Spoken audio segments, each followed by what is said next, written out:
wouldn't mind talking about a couple of specific areas in the Australian market. Some where you've had exposure, some where you've had none. Flight Centre, a company that was under extreme stress. Yep. And still hasn't fully rebounded. You participated in the recapitalisation of that business.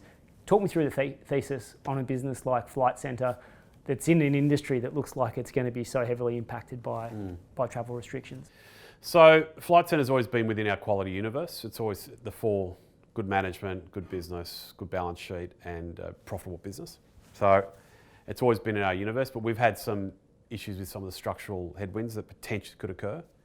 In particular, it can be a quite cyclical business. And when you're running a negative working capital business, when the top line falls, you can run out of cash really quickly. But it's a well-managed business. But they had to we could see they were making some choices to restructure the business. So what the Corona crisis did for them was it allowed them, and they acted, you could tell they had a plan ready to go. Because within the space of a week or two, they had announced an accelerated restructuring program, which when we looked through, it was like, that's exactly what they should be doing, spot on.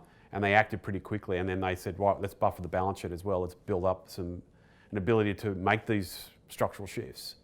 So when we go through it, they're now really well positioned, I think, for the medium to long term, that they've set the business up to actually survive what we're going through now and probably be stronger on the other side as they've restructured in the right areas. So you take advantage of those opportunities when they arise. We've been looking at it for a while, and when the placement came about, it was a great opportunity for us to enter into the business because we'd already done the work.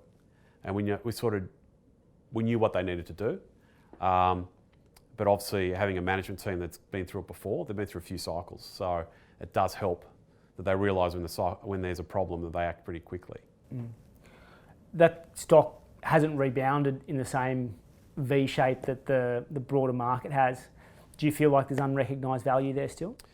If you're entering in at the placement price, it's rebounded quite well because it's obviously doubled. So that's our first position in the stock. So we think there's still value to be had. But from here, it's going to take execution on the restructure and some tailwinds from a recovery in travel, global travel. So it's what I talked about, a medium to longer term, but there is value to be had in Flight Centre still.